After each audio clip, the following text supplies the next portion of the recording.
And hit record. Recording in progress. All right, good evening. It is 5:32. We'll go ahead and get the Board of Zoning Appeals for Sunbury started. I would like to start this with a silent prayer and pledge of allegiance. So if we should all stand, please.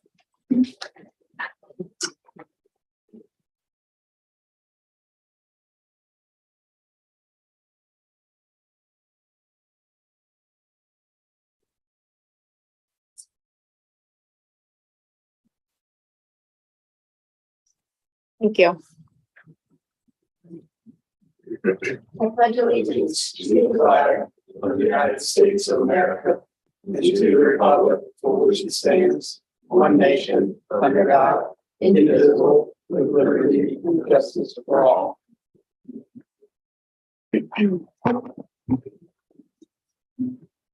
Sir, would you like to do a roll call, please? Yes. Ms. Ross, Here. Mrs. Crawford. Here. Mr. Grinnell. Here. Mr. Long is absent. Mr. Shrewsbury. Here. And Mr. Whitman. Here. So you have 5 members, you have a quorum. Thank you. Our last meeting was August 15th. The minutes are attached to our board packet. Does anyone have any comments or anything that needs changed on these? I move that they be approved. All right, that's that one.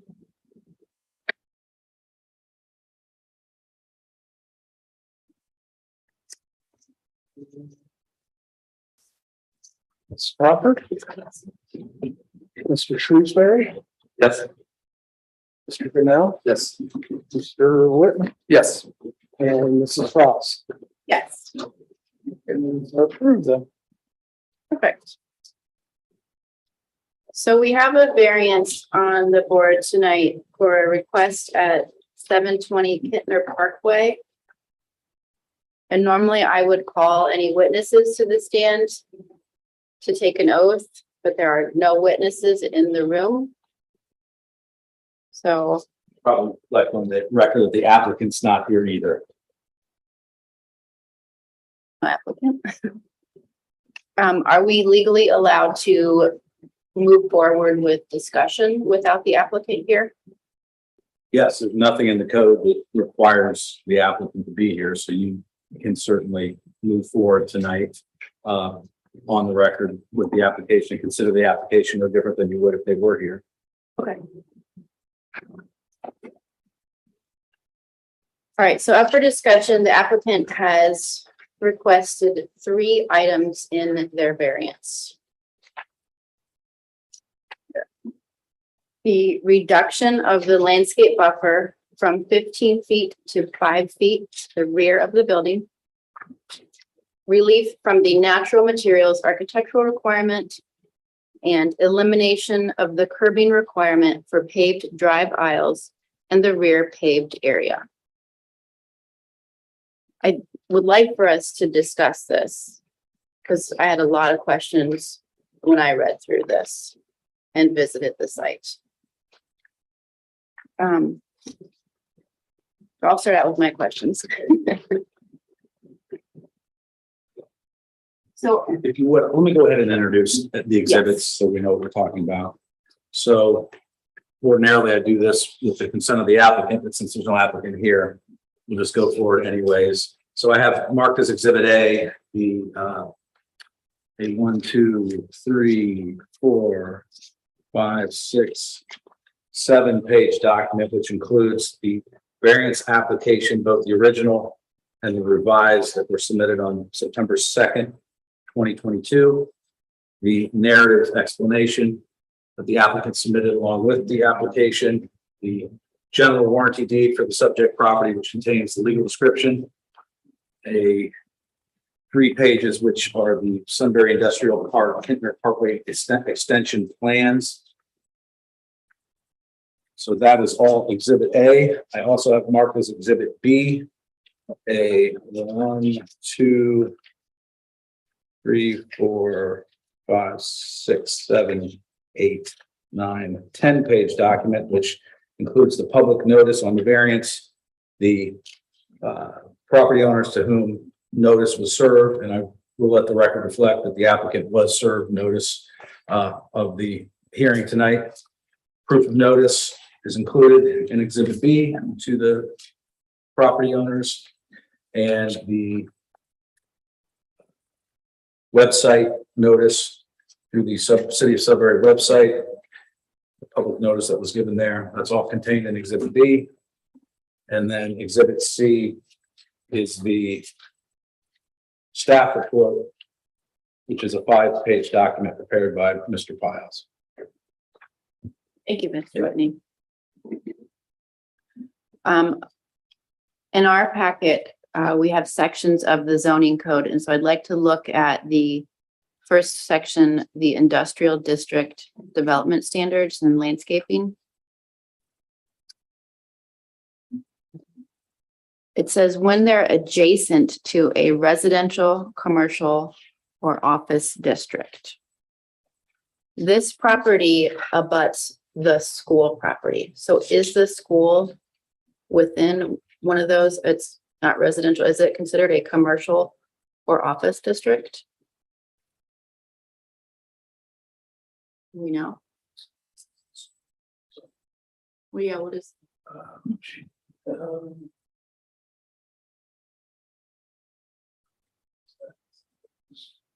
If you want to look it up, we can come back to you. Okay, But that was thank you. one of my questions.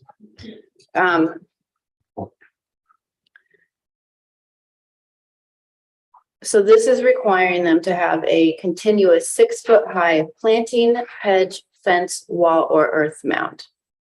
On their plan, they show that they have a screening fence.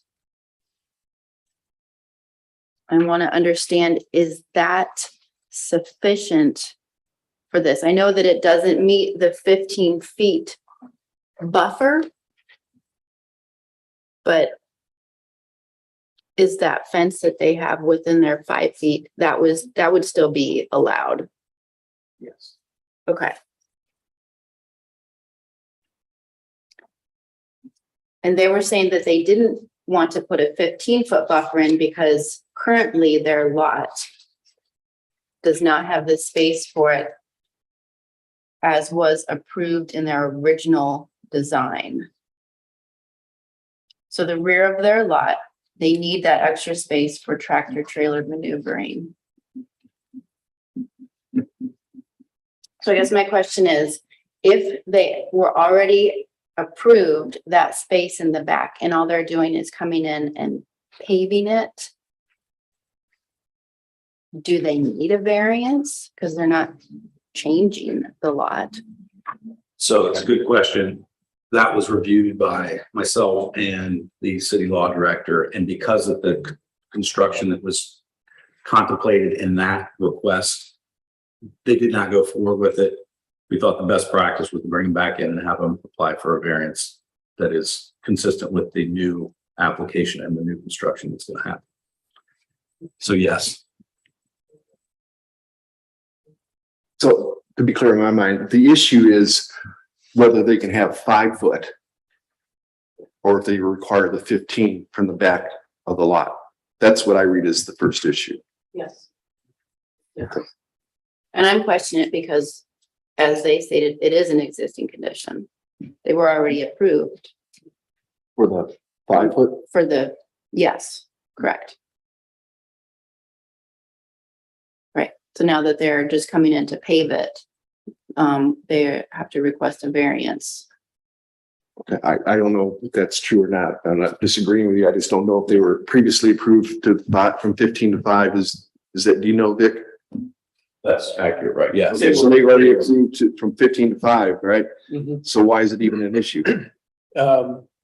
They changed this, we had the discussion about the scope of their project change. They were initially, when they were approved, they were putting Wings, 2 wings. right, And now they're just putting a separate standalone right.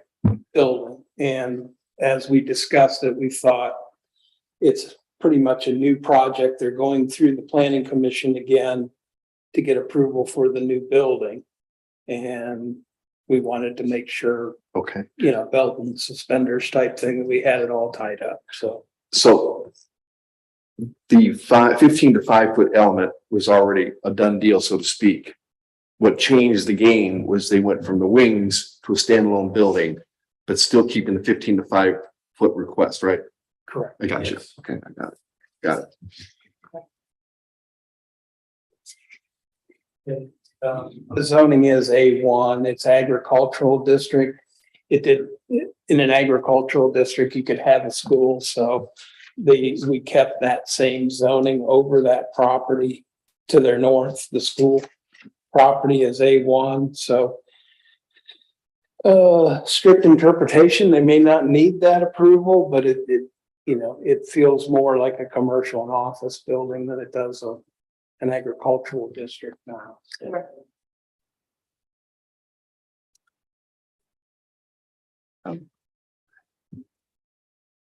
My opinion is that since they are not adjacent to either a residential, commercial, or office district, and they've already had the buffer reduced previously approved, then I think that's a moot point. That I agree.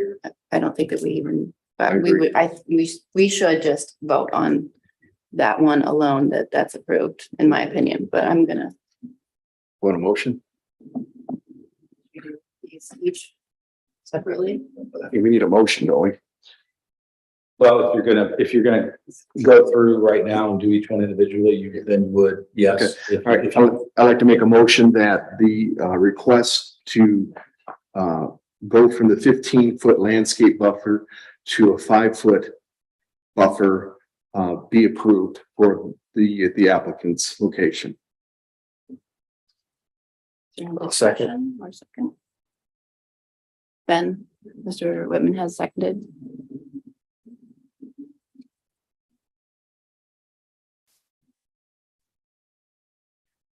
Voice vote on that one? Okay. Ben, let's do. Mr. Shrewsbury, Yes. Mr. Grinnell, Yes. Mr. Whitman, Yes. Mrs. Frost. Yes. Yes. That variance is approved. All right, the second item is the relief from the natural materials architectural requirement. This requirement is stating that buildings within industrial districts, the forward-facing part of the building that faces the street shall be a natural material, including brick, wood, stone, cultured stone, architectural grade concrete block, stucco, or ephes. They are requesting like materials as their existing building, so that it is not dissimilar to their existing building, which is metal siding and a metal green roof.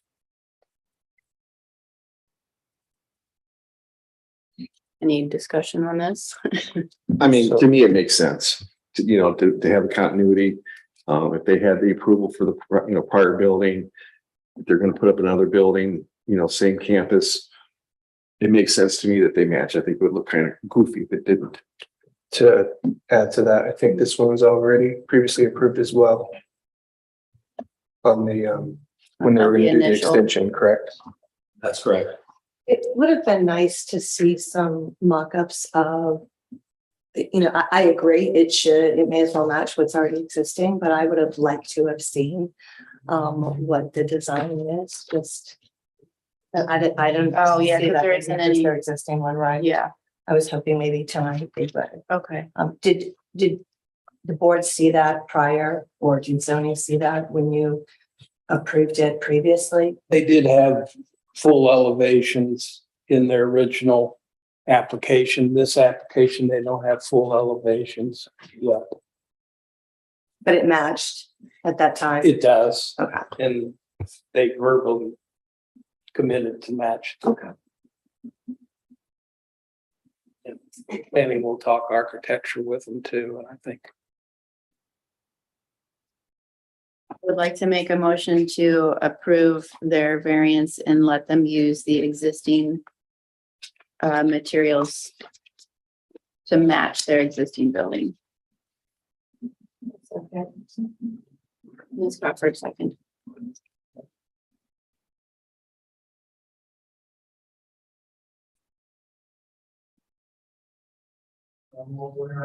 Mr. Grinnell. Yes. Whitman. Yes. Frost. Yes. Mrs. Crawford. Yes. And Mr. Shrewsbury. Yes.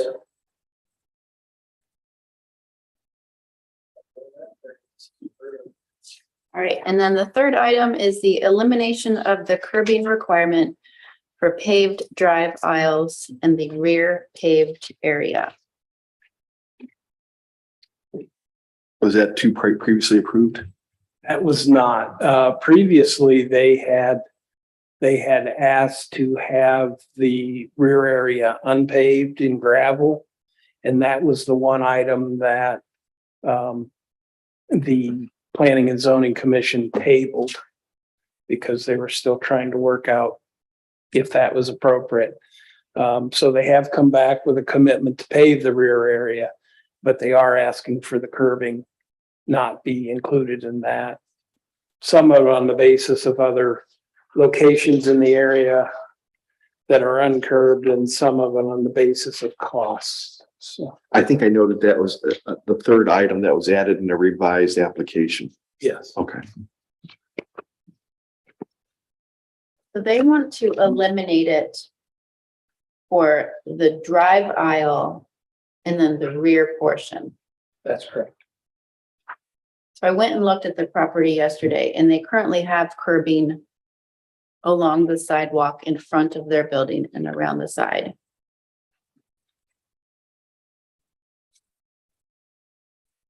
Can I ask a quick question there? Can someone explain to me why a curb's important? What's the function is and what happens if you don't have it? What are the negatives? Because I have no idea. Our engineer would tell you that the curbing is in their interest because of what, it helps to hold the pavement in the pavement's place and your edges don't deteriorate as a result. And we pointed that out to them during the meetings, but that's the main value of curbing. The curbing that they put in front of buildings is to kind of give people that sensory, if they're rolling up too far, it lets them know, okay, you've gone far enough, you need to, apply your brake and park. Yeah. So it Curbing does also- provide a little bit of protection for. It can also help direct water flow. It can have it drain to your drainage inlets. Got that. So what's the negative other than not directing your water flow and maybe parking on the grass? What's the negatives of not having a curb? The potential that somebody, a delivery driver could run off the side, they start to get tracking or something like that on. I just don't know anything about curbs. Yeah.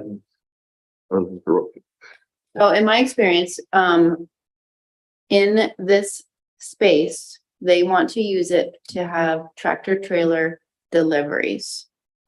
Those are quite large vehicles and their turning radius, they're trying to accommodate that. A curb will, in that situation, will most likely get run over from the trucks. As they turn, they'll go up on the curb with their tires.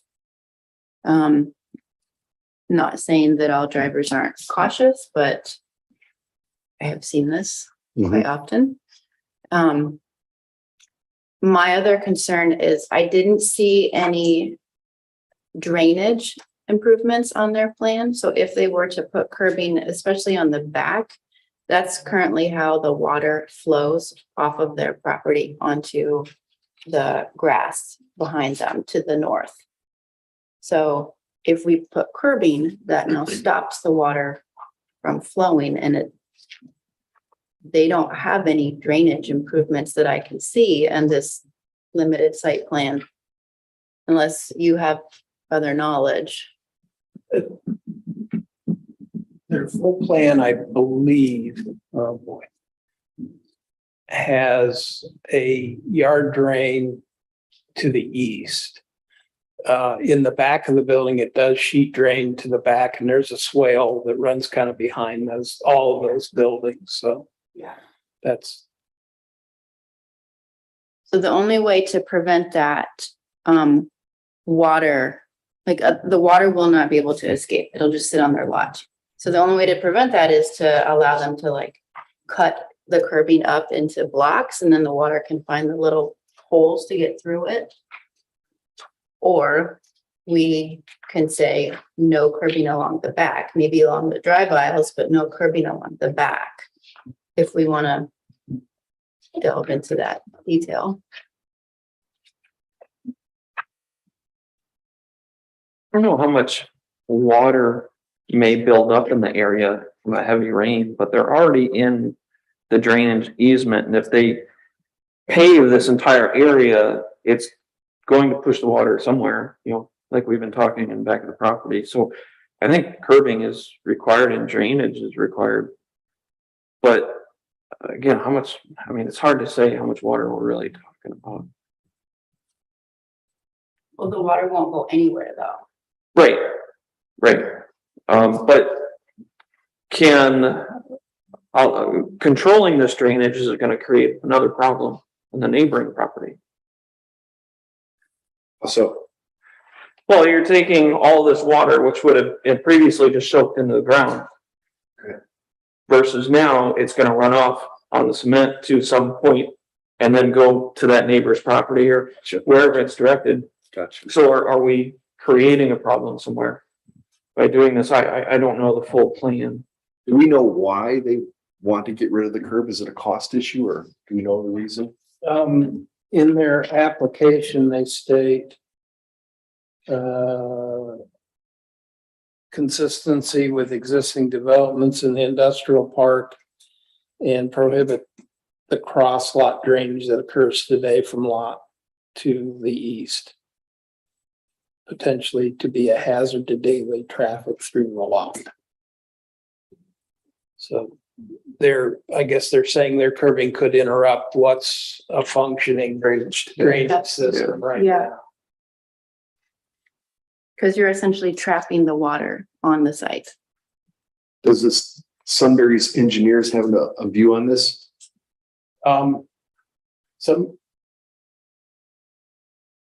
I don't want to speak for them. Our engineer will see that in their site plan. And not only do they need a variance from you to take it out, but they'll also still need to get our engineer to approve their construction plans. So that's an interesting answer. Are we able, because here's my thought. Mhm. Can we defer that issue to them to decide? I mean, I'm not an engineer. You know, if they think it's okay, then I'm fine with it. If they don't think it's okay, then I'm with them. Is that something we can do? So an approval with contingent engineering approval of it? Approved if, our approval, if in fact the city's engineers approve their request. I think that's appropriate. That would be. I mean, fall under I'm those not an engineer. Supplemental Yeah. conditions and safeguards. So The people that know should make the decision as to the impact. That's my feel- my opinion to say. be nice if the applicant were here, maybe to address these questions too, right? Did we make a motion? Yeah, I think we need more information. I would like to see a drainage plan if there was one. I do have the background in this, so that's why I'm. Okay, I don't. Yeah. Yes, good. Yeah, if I had more information, I could give a better What do you want to do? discussion about it. So are we pushing this to a city engineer to make a decision then? It's up to you, really. I mean, you could take a vote, a motion, second and a vote on it as requested. You could take a motion, subject for approval, subject to final Engineering. approval by engineering, which would be appropriate as well. So really, however you want to do it. Could we possibly try again for C and invite the city engineer as well, or is that not allowed? I mean, I guess you could procedurally table that to the next meeting and then Or get his comments at least on it. get comments. Yeah, you could do that as well.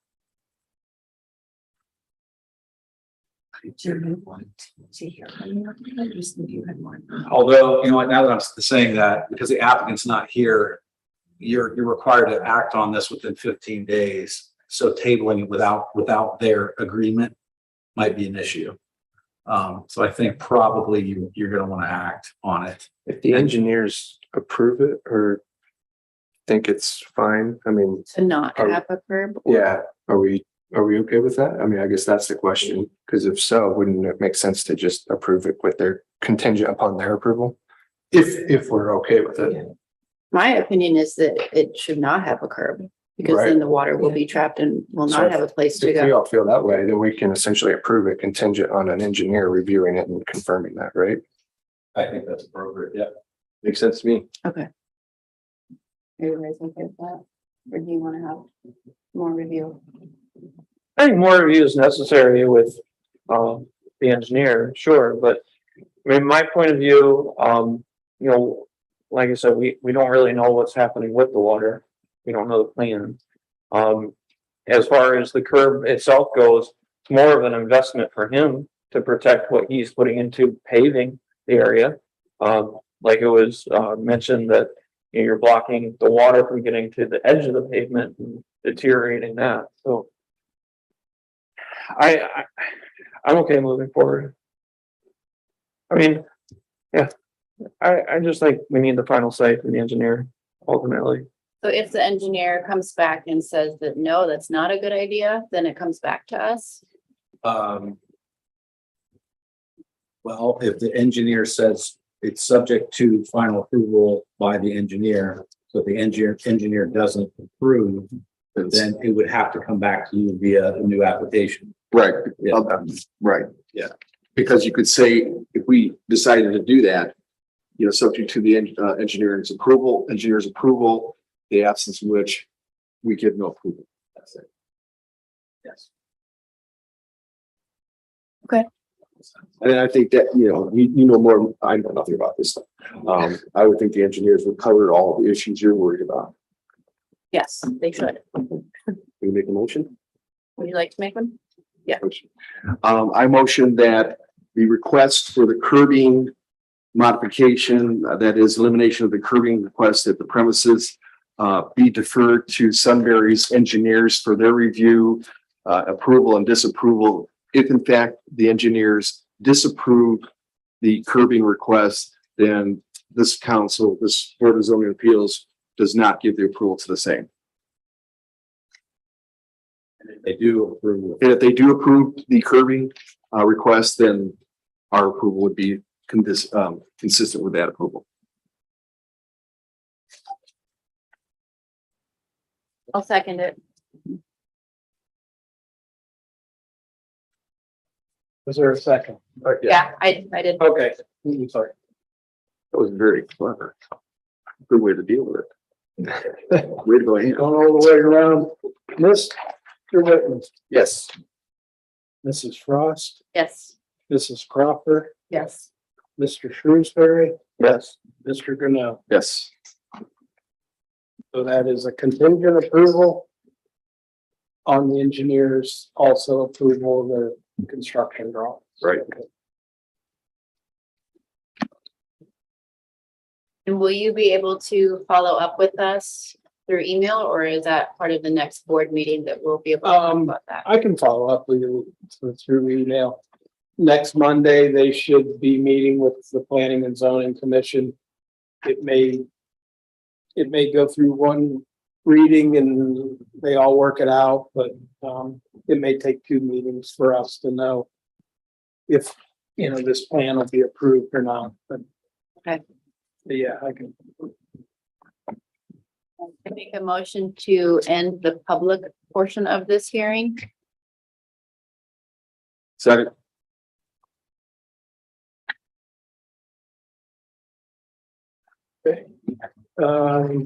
Mrs. Frost, Yes. Mrs. Crawford, Yes. Mr. Shrewsbury, Yes. Mr. Gano, Yes. Mr. Whitman. Yes. Opposed? Carried that.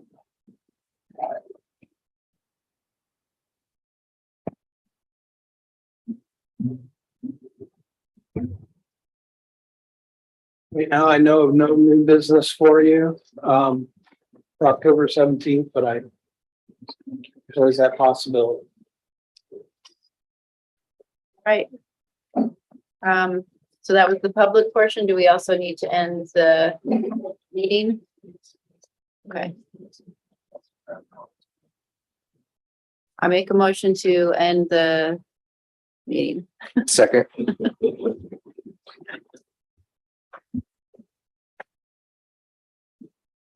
Okay, and we're to Mrs. Crawford, Yes. Shrewsbury, Yes. Mr. Gano, Yes. Mr. Whitman, Yes. Mrs. Frost. Yes. You are adjourned at 6:03. Thank you all.